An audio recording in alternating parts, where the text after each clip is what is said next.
Hey foodies, welcome to liveloveloverecipes.com.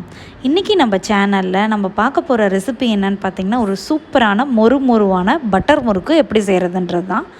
First இதுக்கு ஒரு பவுலில் நம்ம 2 கப்ஸ் அளவுக்கு ரைஸ் ஃப்ளோர் எடுத்துக்கிட்டோம். இன்றைக்கி வந்து பார்த்திங்கன்னா ரெடிமேடாக இருக்கும் இல்லையா, அணில் இடியாப்ப மாவு தான் எடுத்திருக்கேன். ஸோ இந்த மாதிரி பக்ஷனெல்லாம் செய்கிறதுக்கு இடியாப்ப மாவு ரொம்பவே ஆப்டாக இருக்கும். ஸோ 2 கப்ஸ் அளவுக்கு மெஷர் பண்ணி இடியாப்ப மாவை ஆட் பண்ணிக்கலாம்.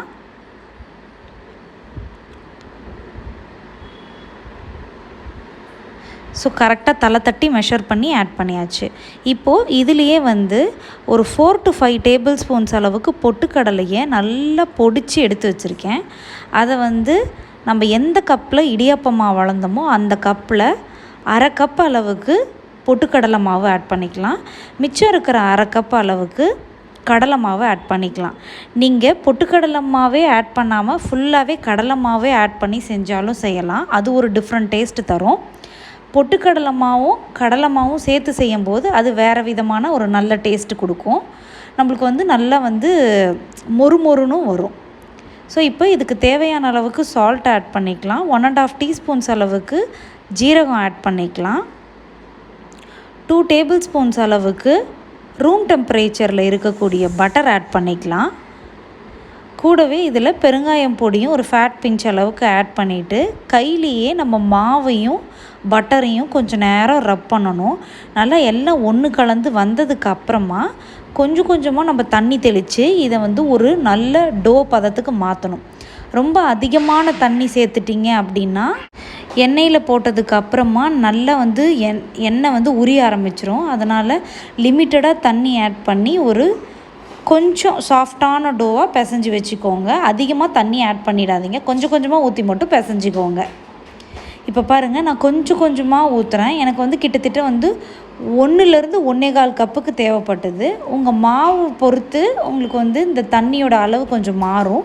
ஸோ கொஞ்சமாக ஆட் பண்ணி இந்த மாதிரி நல்லா ரவுண்டாக மாஸாக பிசைஞ்சு வச்சுக்கோங்க ரெடியாக. இது பிசைஞ்சதுக்கப்புறமா காற்று போகாத மாதிரி மூடி வச்சு யூஸ் பண்ணிக்கோங்க.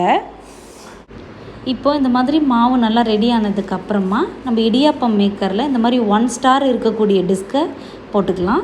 இதில் கொஞ்சமாக இந்த இடியாப்பம் மேக்கரில் எண்ணெயை தடவி விட்டுக்கலாம். அதுக்கப்புறமா நம்ம செஞ்சு வச்சுருக்கிற மாவை உள்ளார ஆட் பண்ணி எல்லாத்தையும் க்ளோஸ் பண்ணிடலாம். மீன் வயலில் நான் பார்த்திங்கன்னா ஒரு கடாயில் இதை பொரிக்கிறதுக்கு தேவையான அளவுக்கு எண்ணெயை சூடு பண்ணி வச்சுருக்கேன். ஸோ எண்ணெய் ரொம்ப அதிகமான சூடாக இருந்ததுன்னா உள்ளார வேகாமல் போயிடும். போட்டவுடனே அப்படியே ப்ரௌன் கலரில் வந்துடும். அதனால் ஒரு லோ மீடியம் ஃப்ளேம்லேயே வச்சு இதை நீங்கள் குக் பண்ணுறது தான் கரெக்டாக இருக்கும். இந்த மாதிரி ஒரு பிளேட்டில் ஒரு சாம்பிளுக்காக கொஞ்சமாக புழிஞ்சு பார்த்துக்கோங்க. அதுக்கப்புறமா ஆயிலில் பொறுமையாக லோ மீடியம் ஃப்ளேமில் அல்லது லோ ஃப்ளேமில் வச்சுட்டு நம்மளோட முறுக்கு புழியை ஸ்டார்ட் பண்ணுங்கள். ஒரே சமயத்தில் அதிகமாக முறுக்கு புழிஞ்சிட்டிங்க அப்படின்னா ஒன்று ஒட்டிட்டு நல்லா வராது.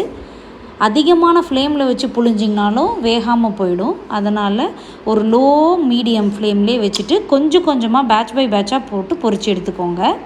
இது ஒரு ஷேடு மட்டும் டார்க் ஆகிற மாதிரி பார்த்துக்கோங்க. இந்த எண்ணெயில் இருக்கிற அந்த சலசலப்புலாம் அடங்கினதுக்கு அப்புறமா நம்ம வெளியில் எடுத்துடலாம். இதை அப்பப்போ இந்த மாதிரி திருப்பி விட்டுட்டே இருங்க. இப்போ பார்த்திங்களா, நம்ம இந்த முறுக்கெல்லாம் புழிஞ்சு ஒரு 2-3 நிமிஷத்துக்கு மேலேயே ஆகுது. நம்மளது கொஞ்சமாக டார்க் ஷேடில் வருது. அதே மாதிரியே நம்ம போட்டப்போ இருந்த எண்ணெய் சலசலப்பும் இப்போ இல்லை.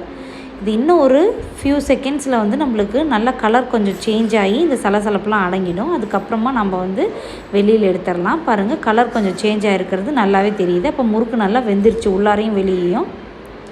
இப்போ இதை வெளியில் எடுத்து ட்ரெயின் பண்ணிடலாம்.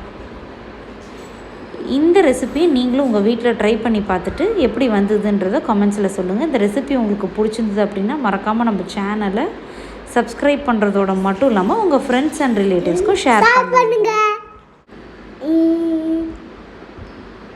Thanks for watching. Try our recipe. Thank you. Happy Diwali everyone.